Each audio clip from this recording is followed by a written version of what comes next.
사연을 본격적으로 시작하기에 앞서 하늘에 계신 저희 어머니께 이 글을 바칩니다. 또한 전국에 계신 부모님과 홀로 아이를 키우는 분들께 박수와 응원을 보내며 사연 시작하겠습니다. 저희 아버지는 제가 6살 때 돌아가셨습니다. 저희 아버지께서는 화물차 운전을 하시던 분이셨습니다. 사실 제가 너무 어릴 때라 아버지에 대한 기억이 많이 없는데 어머니께서 말씀하시길 굉장히 가정적인 분이었다고 하셨습니다. 요즘에도 그런지 모르겠지만 당시엔 화물차 운전하면 돈을 꽤 벌었다고 들었습니다. 그 덕에 저희 가족은 큰 돈 걱정 없이 지낼 수 있었죠. 하지만 아버지께서 사고로 돌아가신 뒤 상황은 완전히 바뀌어 버렸습니다. 어머니께서 홀로 저랑 형을 키우셔야 했고 일이라고는 해본 적이 없으셨던 어머니께서 가장이 되셔야만 했습니다. 아버지 돌아가시고 나서 어머니께서 어떻게 하냐면서 오시던 모습이 생각이 납니다. 진짜 많이 우셨거든요. 저도 같이 따라 울었었죠. 몇 날 며칠을 오시던 어머니께서는 식당을 차리셨습니다. 어머니께서 요리를 엄청 잘하셨거든요. 할머니께서 손맛이 좋으셨는데 그걸 물려받으셨죠. 그런데 장사해보신 분이라면 아시겠지만 장사하는 게 손맛 하나 가지고 할 수 있는 게 아니지 않습니까?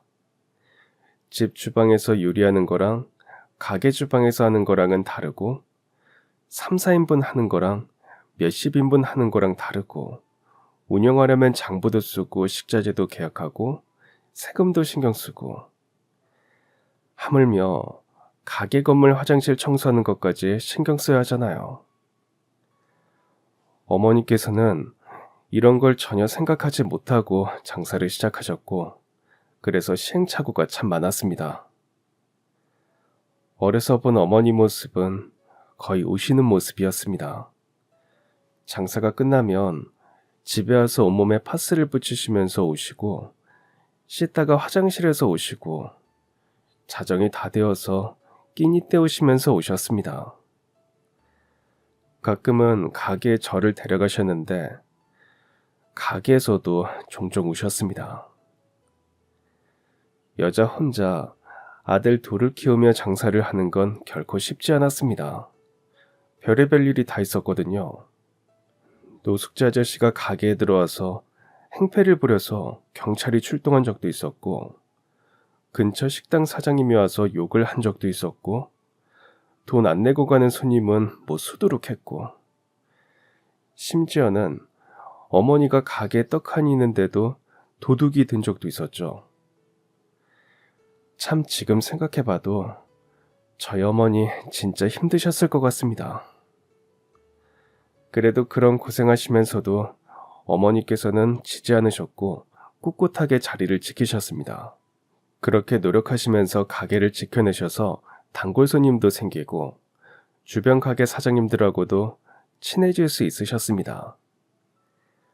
저는 그런 어머니를 참 존경했죠. 그런데 저희 형은 그렇지 않았나 봅니다.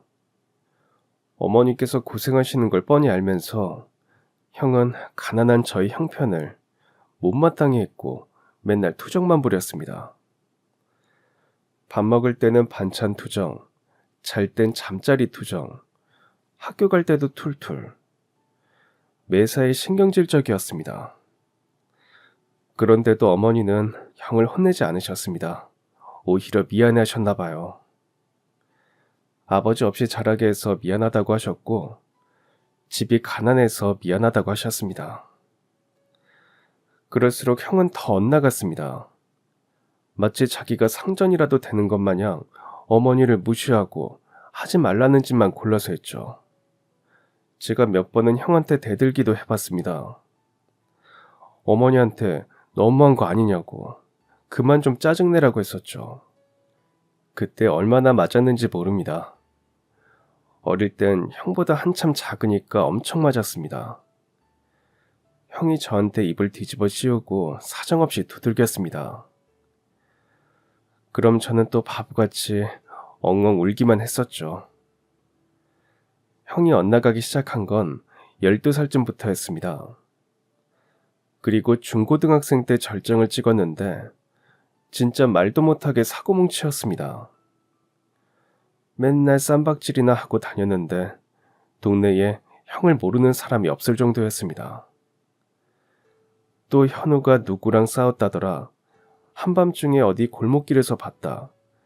이번엔 누구 코가 부러졌다더라. 하루 벌어 하루 먹고 살기 빠듯한 와중에 형이 사고치는 거 수습하느라 정말 수백을 썼습니다. 그런데도 형은 걔가 먼저 시비를 걸었다. 그럼 맞고만 있냐 하면서 뻔뻔하게 짝이 없었죠. 제가 형보다 어렸지만 진짜 저렇게 살다가 나중에 뭐가 될까 싶었습니다. 저러다 나중에 감옥 가는 거 아닌지 진지하게 걱정했었다니까요. 그러길 몇 년이 흐르고 잠잠해지지 않을 줄 알았던 형의 사고도 성인이 되니 좀 나아졌습니다. 법 앞에서는 장사 없죠. 본인도 그렇게 살다가는 인생 망하겠다 싶었을 겁니다. 하지만 그 성격은 어딜 가질 않더군요. 뻔뻔하고 욕심 많고 허세 가득한 성격은 어디 가지를 않았습니다. 군대 다녀와서 여기저기 알바를 깔짝깔짝 하더니 중고차 딜러를 하더라고요. 그러면서 주제에 맞지도 않는 외제차를 끌고 다녔습니다. 어머니께서 그거 유지는 되는 거냐고 걱정하셨지만 차 파는 사람이 이 정도는 타줘야 한다며 아주 말도 안 되는 소리를 했죠. 저는 그냥 그러려니 하기로 했습니다. 사람 고쳐 쓰는 거 아니라고 저한테 피해만 안 오면 된다고 생각했죠. 대신 저는 더 중요한 일을 하기로 했습니다. 바로 어머니와 함께 시간을 보내고 도와드리는 거였습니다. 제가 고등학교 졸업할 때쯤에 어머니께서 일하시다가 넘어지셔서 팔에 깁스를 하신 적이 있었습니다. 한쪽 팔로 가게를 잘 하실 수 없어서 그때부터 어머니를 돕기 시작했고 그 이후로도 쭉 어머니 가게에서 일을 했습니다. 어차피 어머니께서 배달이랑 주방에 직원을 한 명씩 쓰셨거든요. 그 자리에 제가 들어간 거였죠. 그러면서 어머니께 주방 일도 좀 배우고 가게 운영도 배우곤 했습니다. 그렇게 지내던 어느 날 형이 결혼을 하겠다며 한 여자를 데리고 왔습니다. 자기보다 6살이나 어린 여자였습니다. 저보다도 어렸죠. 형수는 쇼핑몰 모델 일을 한다고 했습니다. 형하고는 지인들하고 만난 자리에서 우연히 만나게 되었다고 했죠. 너무 사랑해서 결혼한다는 말에 머릿속에 물음표가 가득 그려졌습니다. 대체 형 같은 사람이 왜 좋은 걸까? 어딜 봐서 결혼하는 걸까? 이해를 할 수 없었습니다. 그런데도 두 사람 눈에는 꿀이 뚝뚝 떨어졌습니다. 또 한편으로는 형도 저런 표정을 지을 수 있구나, 자기밖에 모르는 인간인 줄 알았는데 사랑을 할 수 있구나 싶어서 신기했습니다. 그 사랑 덕에 좀 사람답게 살지 않을까 하는 기대도 했고요. 이왕 이렇게 된 거 축하해 주기로 했습니다. 두 사람은 별일 없이 결혼식도 올렸고 작은 구축 아파트에서 신혼생활을 시작했습니다. 그런데 이때 형이 좀 툴툴거렸습니다. 어머니한테 모아둔 돈도 없냐면서 쪽팔리게 구축에서 어떻게 사냐고 했었죠. 지가 결혼하는 건데 왜 어머니한테 집을 해달라고 하는 건지 참 알 수 없는 노릇이었습니다.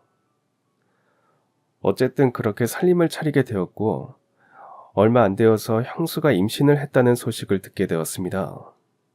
그런데 형수가 친정이 없었거든요. 원래 저희처럼 아버지를 일찍 여의고 어머니랑 둘이 살았는데 원래 지병이 있으셨답니다. 그러다가 형수랑 형이랑 결혼 준비할 때 돌아가셨죠. 결혼식도 못 보고 가셨다고 형수가 엄청 울었는데 저희 어머니께서 곁에서 위로 많이 해주셨습니다. 형수의 임신 소식을 들은 후에 어머니는 형수를 엄청 챙겨줬습니다. 임신했을 때 제일 서러운 건 친정엄마 없는 거야. 많이 먹고 좋은 생각도 많이 해야 돼. 지난번에 반찬도 챙겨주시고 여러 가지로 신경 써주셔서 정말 감사드립니다, 어머님. 어머니께서 형수 만나러 가실 때마다 반찬도 해가시고 과일도 사고 이것저것 짐이 한 보따리라 제가 항상 같이 갔거든요. 그때마다 형수는 어머니께 감사의 마음도 표현하고 태교함에 뜬 목도리라면서 어머니께 드리기도 하며 어머니에 대한 애정을 보였습니다. 형수를 보고 있으면 형이랑 참 다르다고 생각했습니다. 솔직히 끼리끼리 만났겠거니 하는 생각이 좀 있었거든요. 아무래도 형이 보통이 아니니까요. 그런데 제가 오해한 것 같았습니다. 형수는 형과 다르게 되게 착하더라고요. 허세가 있지도 않고 욕심이 있지도 않고 작은 것도 소중하게 생각하고 열심히 사는 사람이었습니다.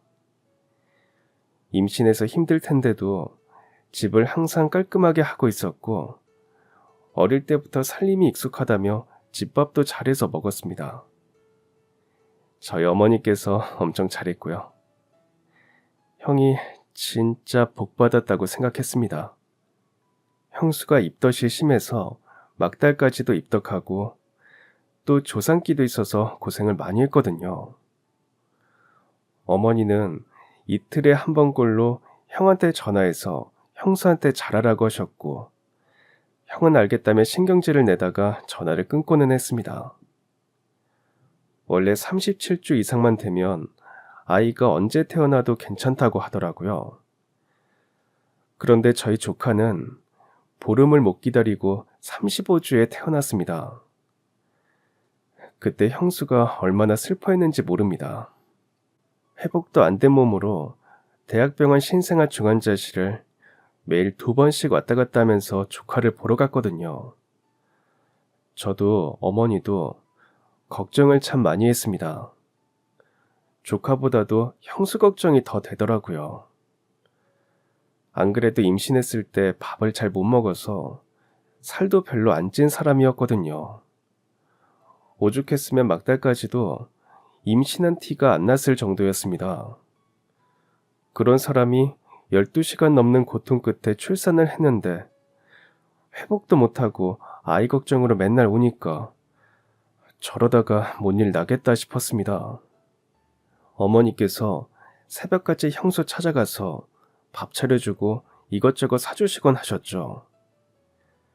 그런데 이 와중에 형은 코빼기도 보이지 않았습니다. 형이 그때 중고차 딜러 그만두고 무슨 사업한다고 돌아다녔거든요. 이때도 대출이 안 나온다 어쩐다 하면서 툴툴거리고 말이 많았습니다. 아무튼 정확하게 뭐 하는진 모르겠는데 사업 때문에 바빠서 집에 늦게 들어온다 정도로만 알고 있었습니다. 그런데 자기 자식이 태어났고 그 아이가 중환자실에 있으면 정상적인 부모라면 걱정하고 병원에 면회도 하는 게 당연하잖아요. 그런데 형은 자기 아들 보러 병원에 가지를 않았습니다. 어머니께서 참다 못 참고 전화해서 뭐하고 돌아다니길래 처자식을 내팽개쳐두냐고 화내셨거든요. 그렇게 화내시는 건 처음 봤습니다. 그럼 형은 더 큰 소리를 냈습니다. 내가 가면 애가 뭐 벌떡 일어나기라도 해요? 맨날 가서 들여다본다고 뭐가 달라지냐고요. 나도 잘 먹고 잘 살려고 일하는 거 아니냐고. 바빠 죽겠는데 진짜. 정말 한 번을 아이 보러 안 가더니 조카 태어날 때만 갔습니다. 담배 냄새 풀풀 풍기면서 말이죠. 어떻게 아빠가 되어도 저럴까 싶더라고요. 진짜 한심하기 짝이 없었습니다. 툭 하면 부러질 것 같은 팔다리로 태어난 조카는 병원에서 잘 치료받고 집에서 잘 먹고 잘 자더니 100일이 되었을 땐 살이 포동포동하게 올라왔습니다. 제가 원래 애들을 좋아하거든요. 조카가 정말 귀엽고 예쁘더라고요. 형수 불편할까봐 집에 가진 않고 사진으로만 봤는데 너무 예뻤습니다. 어머니만 가끔 가시다가 조카 4개월쯤에 이쯤이면 괜찮지 않을까 싶어서 어머니랑 같이 조카 보러 갔었죠. 형수도 조카 태어날 때 보고 안 봤었거든요. 엄청 오랜만에 봐서 반가웠는데 아기 키우는 게 많이 힘든가 보더라고요. 형수 몰골이 말이 아니었습니다. 제가 괜찮냐고 물었을 때 형수는 괜찮다고 했지만 제 생각엔 전혀 안 괜찮아 보였습니다. 정리정돈도 엄청 잘하고 집을 되게 깔끔하게 쓰는 사람이었는데 집이 너무 어질러져 있더라고요. 물론 아기 키우면 정리할 틈이 없다는 것 정도는 알고 있는데 좀 심했습니다. 쓰레기도 여기저기 있고 빨래통도 꽉 차 있었고요. 그러다 형수가 제정신이 아니라는 확신이 든 건 형수가 자주 얼빠진 사람처럼 멍을 때린다는 것이었습니다. 원래 그런 사람이 아니거든요. 초롱초롱한 눈은 생기가 없는 수준을 넘어서 탁해 보였고 힘이 하나도 없어 보였습니다. 급기야는 아기가 졸려서 울기 시작하자 형수의 눈에도 눈물이 맺혔죠. 무슨 일이 있지 않고서야 이럴 순 없을 것 같았습니다.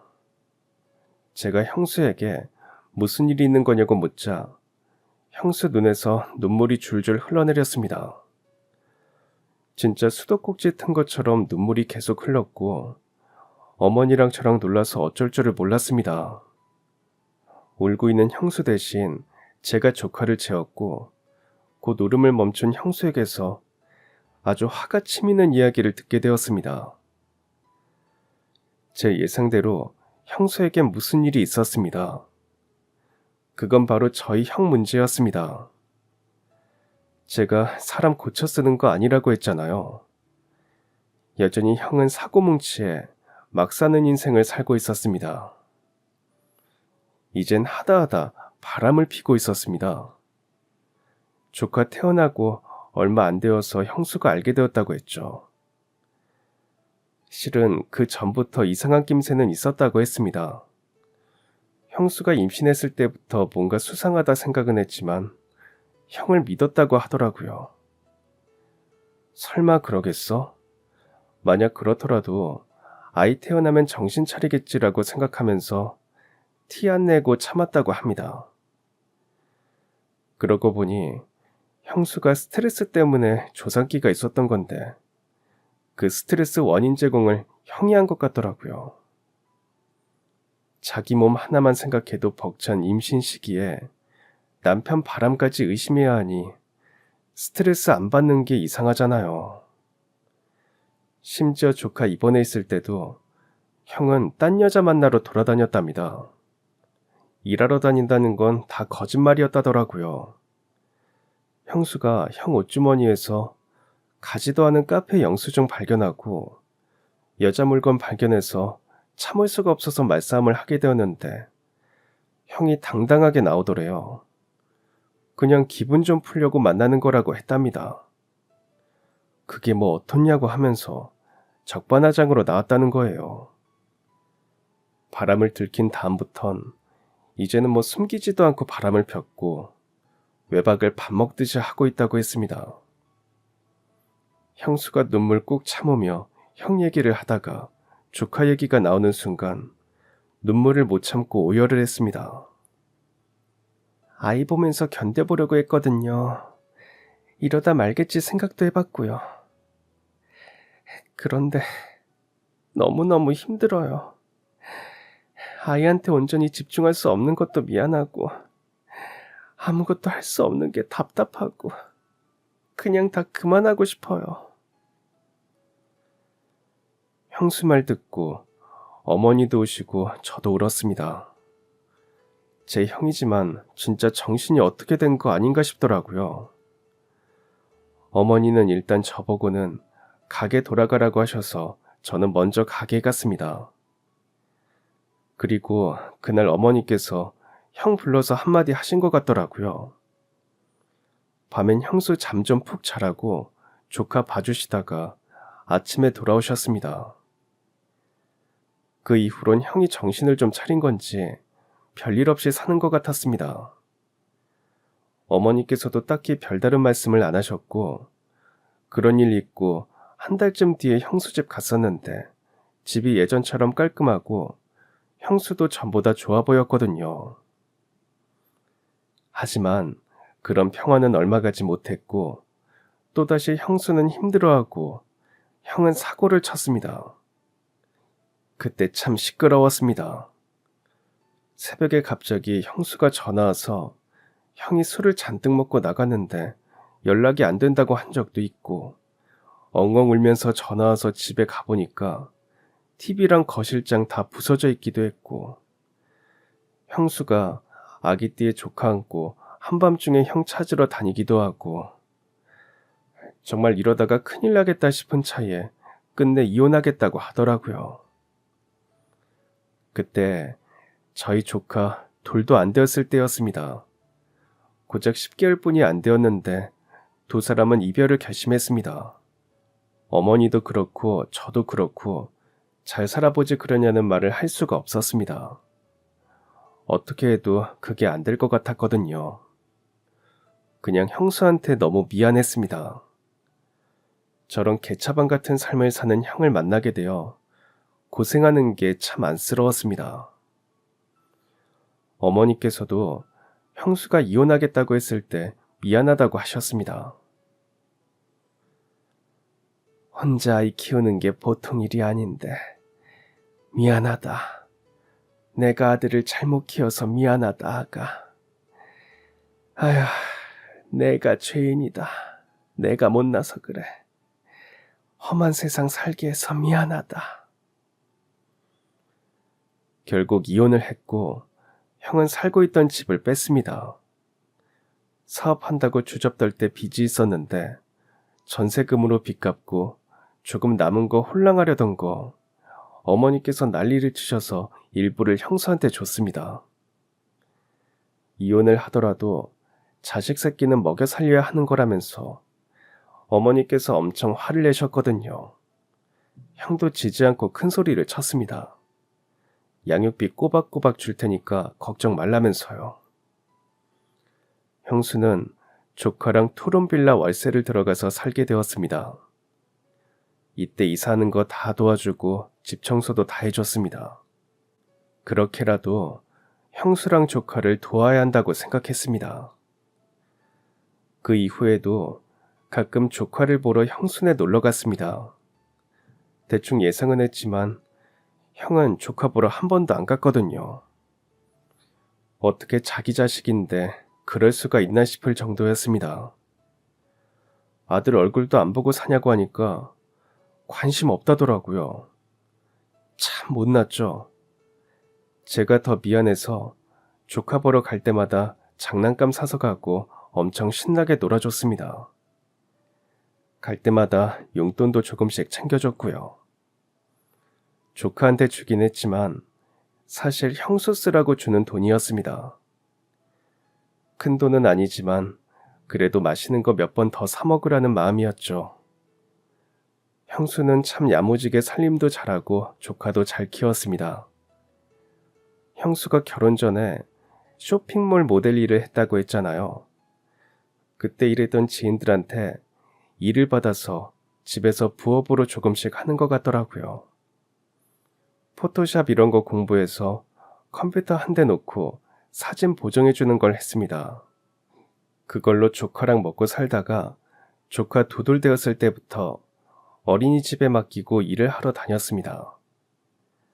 아이 키우면서 일하는 게 보통 일이 아닐 텐데도 형수는 전보다 훨씬 밝아졌습니다. 형이랑 살 때는 진짜 당장 알아놓을 것처럼 피골이 상접했는데 헤어지니까 오히려 얼굴빛도 좋아지고 생기가 있어 보였습니다. 일하는 것도 재밌다고 너무 좋다고 했죠. 형수가 행복해 보여서 참 다행이라고 생각했습니다. 자식 잘못 키웠다는 죄책감을 가지고 계시던 어머니는 못해도 보름에 한 번은 형수를 찾아가셨습니다. 갈 때마다 음식 한가득 챙겨가시고 집안일도 도와주시곤 하셨습니다. 형하고는 연락 안 해도 형수랑 조카는 엄청 챙기셨죠. 형수도 이혼했다고 해서 어머니랑 선 긋지 않고 형이랑은 별개로 생각하고 엄청 챙겼습니다. 명절엔 저희 집으로 영양제나 과일 같은 거 보내고 어머니 생신도 챙기고 어머니를 되게 잘 챙겨주었죠. 그러길 9년 정도 흐른 어느 날이었습니다. 그토록 여리고 착한 저희 어머니께서 갑자기 돌아가시게 되었습니다. 제가 어머니랑 같이 일을 하잖아요. 매일 하루 종일 붙어 있으니까 어머니의 건강 이상을 모를 수가 없습니다. 저희 어머니께서 따로 건강관리를 하진 않으시지만 혈압 조금 낮으신 거 말고는 지병이 없으셨습니다. 식사도 맵기 야채 위주로 소식하셨고 몸에 안 좋은 거 안 하시고 연세에 비해 건강하신 편이었습니다. 그래서 더욱 어머니가 돌아가신 게 충격이었습니다. 그날 아침 어머니께서 머리가 좀 아프다고 하셨습니다. 그럼 제가 오전에 장 보고 약국 들렸다가 가게로 갈게요. 좀 쉬고 계세요. 금방 갈게요. 그럼 엄마 먼저 가게 가서 준비하고 있을게. 두통만 조금 있으신 것 같고 다른 이상한 점은 전혀 없었습니다. 평소처럼 어머니께서 먼저 가게로 나가셨고 저는 시장에서 장을 보고 약국에 들렸다가 가게로 향했습니다. 가게에 갔는데 어머니께서 제일 구석 테이블에 앉아서 엎드려 계시더라고요. 원래 그러신 적이 없으셔서 많이 아프신 건가 걱정이 되었습니다. 잠깐 주무시는 것 같은데 깨울까 말까 고민하다가 약 드리고 집에 들어가시게 하는 게 나을 것 같아 어머니를 깨웠습니다. 그런데 이상했습니다. 아무리 불러도 일어나지 않으셨고 제가 흔들어 깨우자 책상에 올려져 있던 팔이 툭 떨어졌습니다. 이상함을 느끼고 어머니를 일으켰는데 60kg도 안 되는 어머니가 너무너무 무겁게 느껴졌고 일으키는 순간 쭉 미끄러지고 말았습니다. 어머니는 숨을 쉬지 않고 계셨습니다. 그렇게 어느 날 갑자기 세상을 떠나셨습니다. 너무 갑작스러워서 눈물도 나지 않았습니다. 사람들이 오기 전 혼자 빈소에 앉아 사진 속 어머니를 바라보는데 모든 게 거짓말 같았습니다. 그 상황이 꿈 같았습니다. 어머니 소식을 듣고 제일 먼저 장례식장에 온 것은 다름 아닌 형수와 조카였습니다. 형수는 장례식장에 들어오자마자 눈물을 쏟았습니다. 형수가 우는 모습을 보자 저도 그제서야 실감이 나서 저도 엉엉 울었습니다. 한참을 울던 형수는 상주복을 갖춰 입고 제 옆에 섰습니다. 여전히 눈에 눈물이 가득한 채 말했습니다. 그 사람 곧 오죠? 올 때까지만 제가 있을게요. 도련님 혼자 계시면 힘드실 테니까. 사실 혼자 있는 게 좀 무서웠거든요. 조문객들 오시면 인사를 드려야 하는데 맨정신으로 잘 모실 수 있을까 걱정했습니다. 그런데 형수가 도와준다고 하니 참 든든하고 고마웠습니다. 형이 금방 올 줄 알고 형수한테 있어달라고 한 건데 형은 그날 자정이 다 된 늦은 밤이 되어서야 나타났습니다. 새 형수하고 말이죠. 형이 그맘때 재혼했거든요. 원래 형수랑 살 때 바람피던 여자 말고 또 다른 여자였습니다. 식은 안 올렸고 어머니께 그냥 통보하듯 재혼할 거라고 해서 밥 한 끼 같이 먹은 게 전부였습니다. 뭐 하는 사람인지도 모르고 별로 관심도 없었습니다. 원래도 형이랑 저는 연락도 안 했고 어떻게 사는지도 잘 몰랐습니다. 그만큼 남인 듯 아닌 듯 살긴 했는데 그래도 어머니가 돌아가셨는데 바로 나타나지 않은 게 열이 받더라고요. 어머니 돌아가신 것보다 급한 일이 뭐가 있나요? 심지어는 옷도 제대로 갖춰 입지도 않고 와서 더욱 화가 났습니다. 청바지를 입고 왔더라고요. 참나, 기가 차다는 표현은 이럴 때 쓰는 거구나 했습니다. 갑작스런 어머니 부고에 형도 놀라긴 한 것 같았습니다. 당황스러운 표정이 감춰지지 않았거든요. 뭐하다가 이제 와? 옷은 그게 뭐고? 제정신이야? 이 자식이 형한테 말하는 것 봐. 싸가지 없이. 바빴어. 근데 네 형수는 언제 왔냐? 장례식장 잡자마자 왔어. 형수한테 고맙다고 해. 고맙긴 무슨. 내가 뭘 고마워. 됐고 술이나 가져와. 참 기괴한 풍경이었습니다. 형이랑 이혼한 형수는 어머니 곁을 지키고 형이랑 새형수는 자리를 잡고 술을 먹기 시작했습니다. 돌아가신 어머니가 벌떡 일어나도 이상하지 않을 만큼 기괴했습니다. 형을 본 형수가 한숨을 푹 내쉬면서 혀를 찼습니다. 저 사람 아직도 저러고 다녀요. 아무래도 상조 노릇은 안 할 것 같으니까 제가 더 있을게요. 형수가 그렇게 든든하게 느껴진 적은 처음이었습니다. 똘똘한 조카도 한 자리 차지하고는 상 치우는 것도 돕고 어른들 오시면 인사도 하곤 했습니다. 눈물 뚝뚝 흘리면서 말이죠. 물론 형하고는 한마디도 안 했습니다. 아빠 노릇을 하지도 않은 사람인데 뭐 얘기할 게 있겠어요.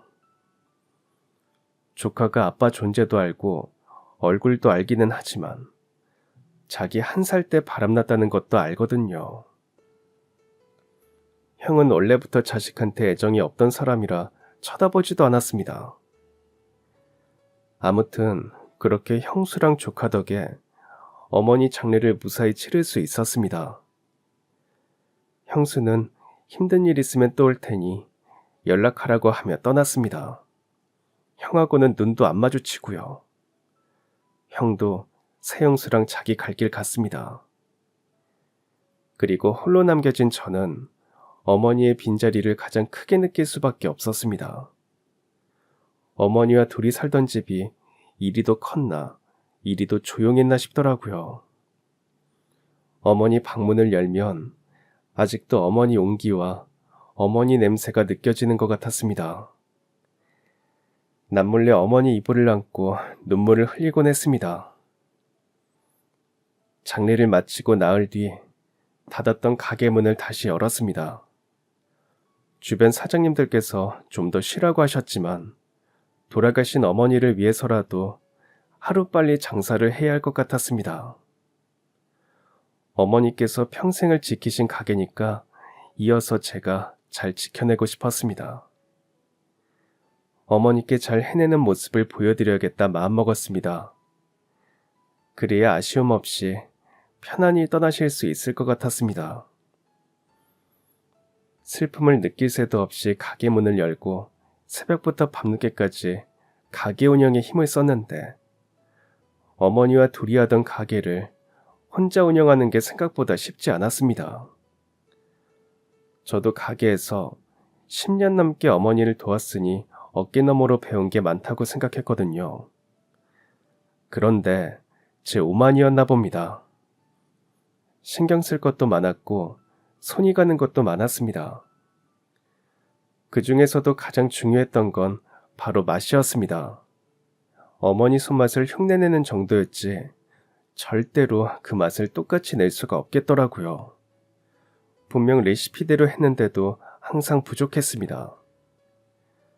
안 그래도 답답해하던 어느 날 저희 가게 단골분이 나가시면서 저한테 들리게끔 말씀하시더라고요. 아무리 애를 써도 원조 사장님은 못 따라가네.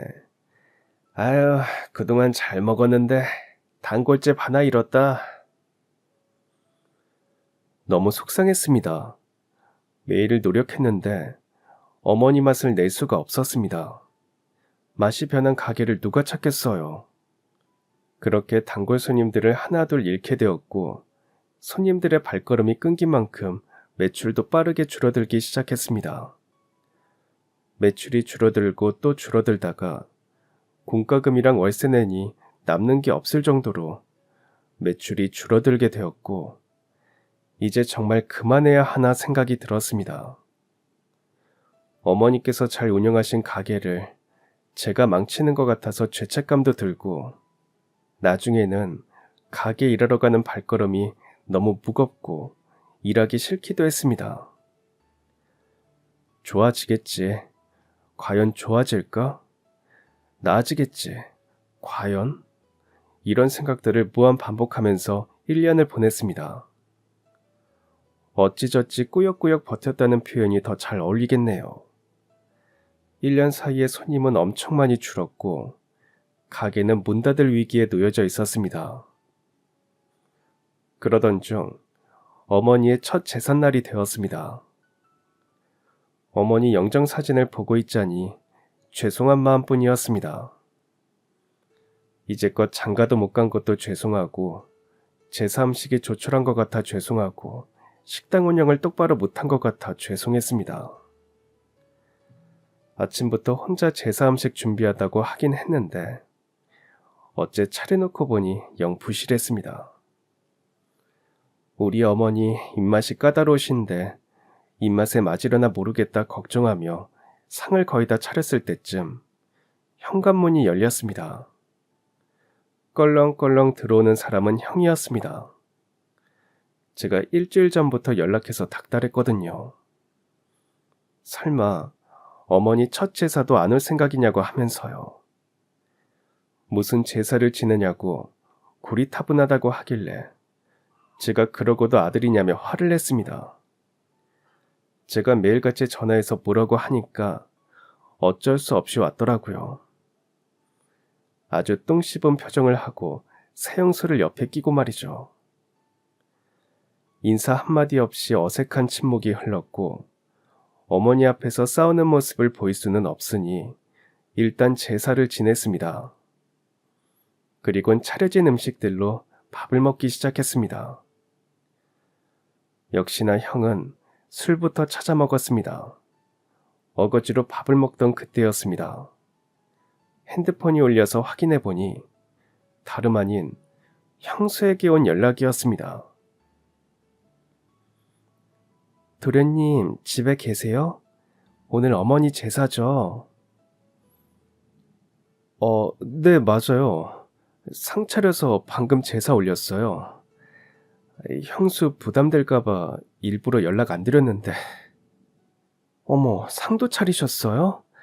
저한테 진작 말해주시지. 저 곧 도착하는데 집 앞에 잠깐 놔줄 수 있어요? 제사 지낸다고 하면 혹여 나와서 음식하고 고생할까봐 일부러 연락을 안 했습니다. 어머니 돌아가시고서 형수랑은 연락을 많이 안 했거든요. 조카하곤 자주 연락했지만요. 조카한테 듣기론 형수가 많이 바쁘다고 들었습니다. 그래도 어머니 제사라고 연락해주는 형수가 고마웠습니다. 집 앞에 나가니 형수가 기다리고 있었습니다. 제사는 잘 올렸냐, 형은 와 있냐, 그동안 잘 지냈냐 등 간단한 안부를 나눈 뒤 형수가 핸드백에서 무언가를 꺼냈습니다. 바로 흰 봉투였습니다. 속이 아주 두툼한 흰 봉투였죠. 아니, 이건 돈이잖아요. 무슨 돈을 이렇게 많이... 이게 다 뭐예요? 봉투 안엔 돈이 들어 있었습니다. 그것도 수표가 가득 들어 있었죠. 형수는 봉투에 든 돈이 1억이라고 했습니다. 너무 놀라서 하마터면 봉투를 떨어뜨릴 뻔했습니다. 생전 1억이라는 돈을 제 손으로 만져본 적이 없었거든요. 제가 당황하자 형수는 웃으면서 돈에 얽힌 사연을 말해줬습니다. 실은 예전에 저 이혼했을 때 많이 힘들었어요. 양육비를 못 받았거든요. 네? 그때 분명히 형이 양육비 문제없이 준다고 했잖아요. 네, 그랬죠. 말로만. 저도 그거 믿고 이혼했는걸요. 그런데 한 번도 안 줬어요.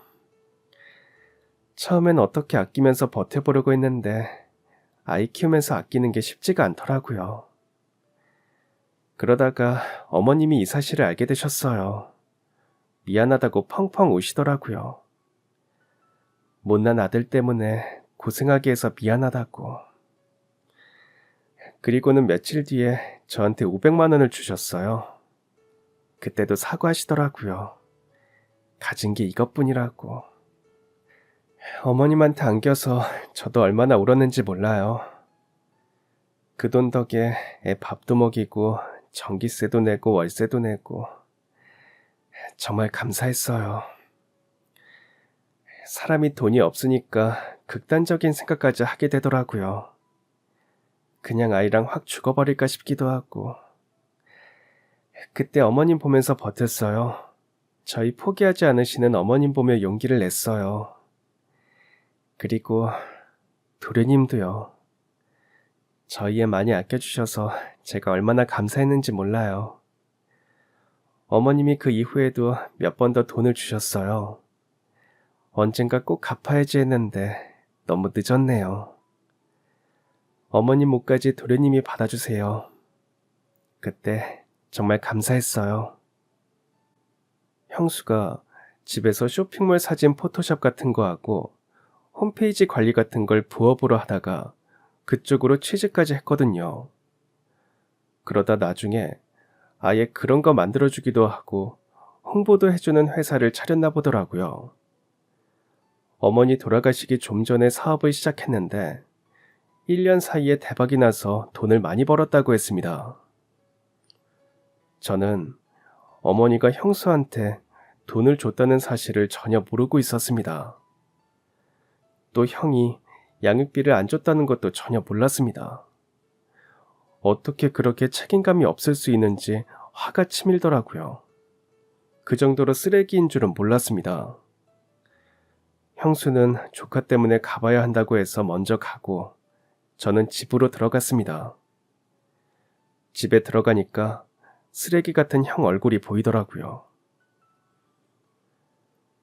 야, 뭘 이렇게 오래 있다가 와? 네 형수가 뭐래?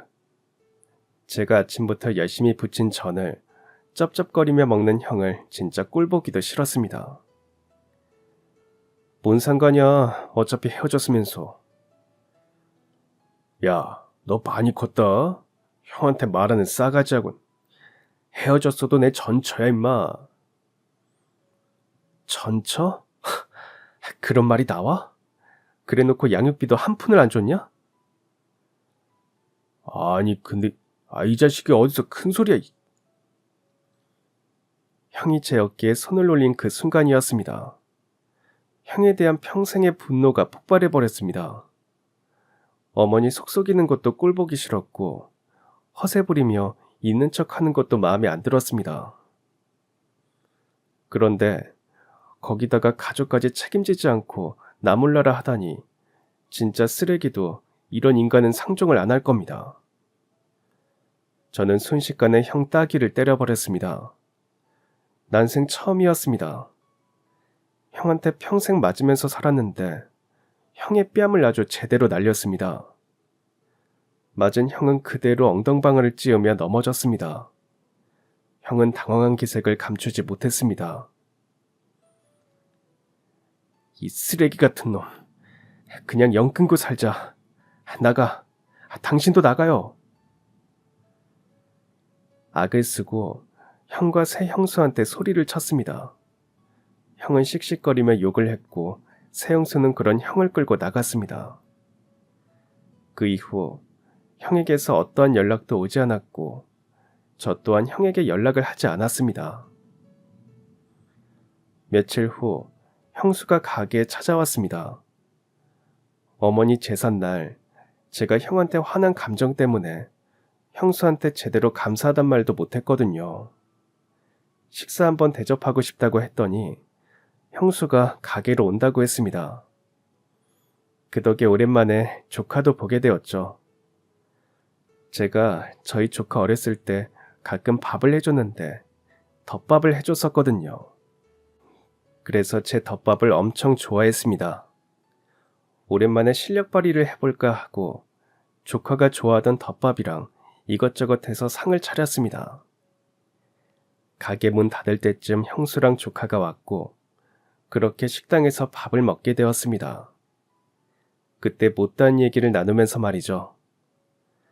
어느새 사춘기가 스물스물 찾아온 조카는 안 본 사이에 낯가림도 생기고 목소리도 슬쩍 변한 것이 귀여웠습니다. 어릴 때는 한글 알려주려고 하면 도망가던 녀석이 요즘엔 공부를 열심히 한다고 하더라고요. 씩씩하게 커가는 모습이 참 기특했습니다. 형수랑 또 사는 얘기 나누다가 형수가 가게에 대해서 물어봤습니다. 혼자 가게 운영하는 거 힘들지 않아요? 아무래도 어머님 계실 때랑 다를 텐데. 힘들죠.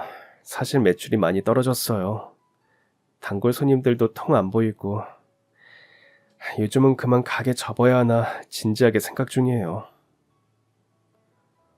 어머, 그렇구나. 그럼 제가 준 돈으로 가게 새로 고쳐보는 건 어때요? 메뉴도 어머님이 잘하셨던 거 말고 도련님이 잘하는 걸로 바꾸고요. 제가 형수한테 받은 1억을 어디에 써야 할지 모르겠다고 했거든요. 그렇게 큰 돈을 난생 처음 가져봐서 어떻게 해야 하나 고민이었습니다. 허튼 곳에 쓰고 싶진 않아서 더 고민이 되었습니다. 그런데 형수가 그 돈을 가게에 투자를 해보면 어떻겠냐고 하더라고요. 도와주겠다면서요. 형수 말을 듣고 며칠을 고민했습니다. 가게를 새롭게 단장한다고 해서 과연 잘 될까 겁이 났거든요. 하지만 그렇다고 이렇게 아무것도 안 해보고 포기하면 너무 아쉬울 것 같았습니다. 뭐라도 해서 가게를 지켜보려고 노력해보고 싶었거든요. 설령 잘 안 되더라도 최선을 다하고 싶었습니다. 그건 제 가게이기 이전에 저희 어머니 가게니까요. 가게를 새롭게 바꾸기로 마음먹은 저는 형수한테 연락해서 도와달라고 했고 그렇게 가게를 싹 뜯어고치게 되었습니다. 오래된 책상과 의자, 냉장고, 싱크대, 각종 조리도구, 어머니의 흔적이 가득한 것들을 처분하려니 미련이 남았습니다. 하지만 추억에만 젖어있을 수는 없는 노릇이었습니다. 가게 문 닫으면 어차피 버려질 것들, 제 손으로 보내고 새로운 것들을 드리라고 했습니다. 형수 회사에서 마케팅 도와주는 거래처를 소개해준 덕분에 리모델링도 저렴하게 할 수 있었습니다. 진짜 고마웠던 게 형수가 리모델링하는 기간 동안 매일 나와서 현장 체크를 해주더라고요. 확실히 안목이 있으니까 제가 놓치는 부분도 잘 봐주고 아이디어도 내주곤 했습니다. 기존의 메뉴들은 제가 어머니 손맛을 따라갈 수가 없으니까 새로운 메뉴들을 팔기로 했습니다. 이때 고민이 많았는데 이번엔 조카가 아이디어를 줬습니다. 바로 조카가 제 요리 중 제일 좋아하는 덮밥을 팔아보라는 얘기를 했습니다.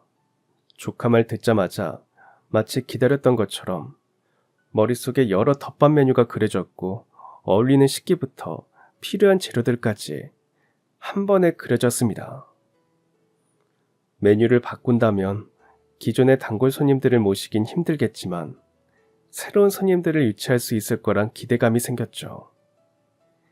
계획부터 실행까지 거의 한 달 가까이 걸렸지만 여러 사람이 고생한 끝에 가게는 새 옷을 입을 수 있었습니다. 저는 새로운 마음가짐으로 장사를 시작하게 되었고 과연 손님들이 좋아하실까 긴장도 되었습니다. 형수가 홍보는 걱정하지 말라면서 형수 회사에서 홍보를 전반적으로 맡아서 도와줬습니다. 그 결과 바닥까지 떨어졌던 매출이 천천히 오르기 시작했습니다.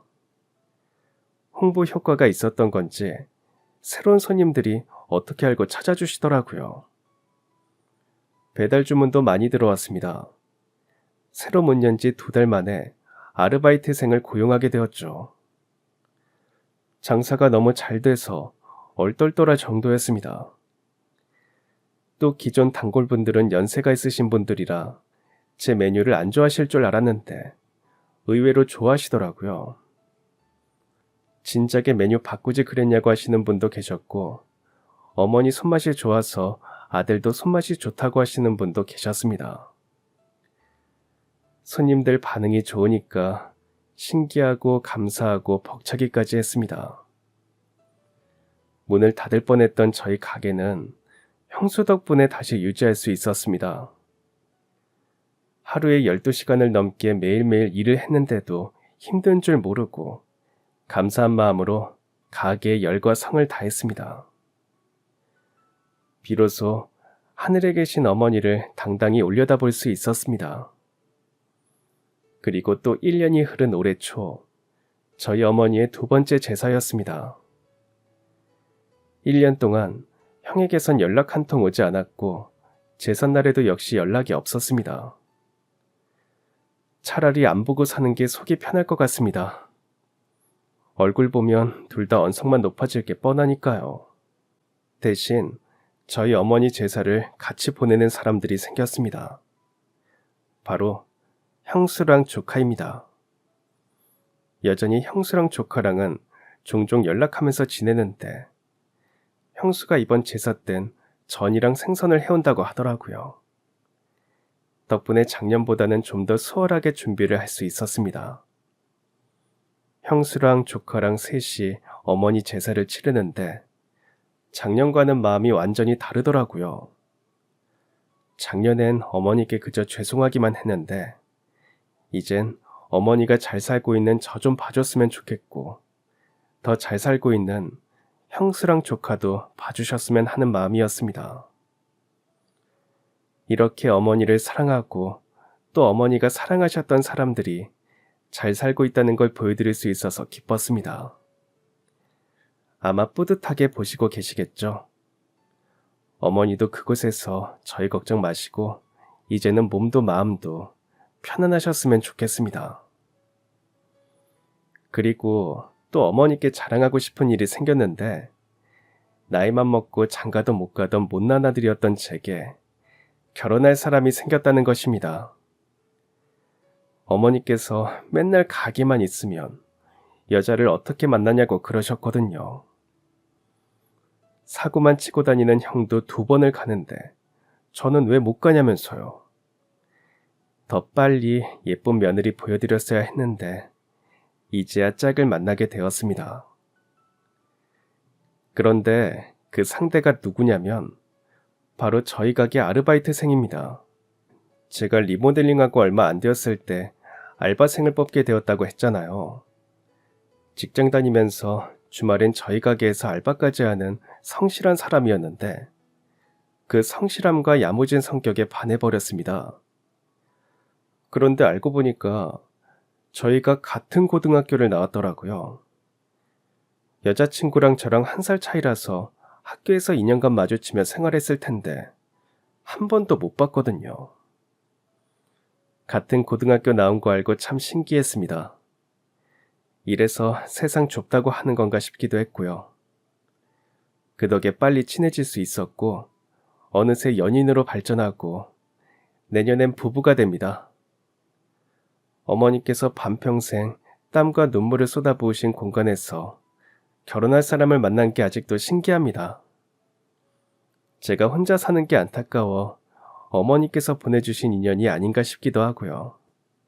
뭐가 되었건 간에 잘 사는 모습 보여드리도록 노력해야겠습니다.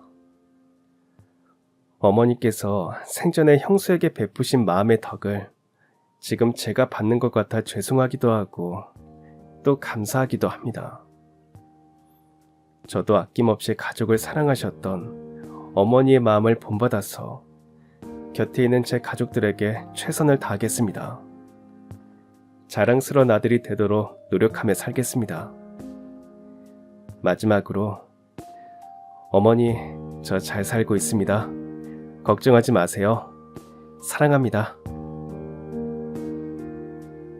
그럼 지금까지 사연 들어주셔서 감사합니다. 사연이 재밌으셨다면 구독과 좋아요 부탁드려요. 감사합니다. 안녕히 계세요.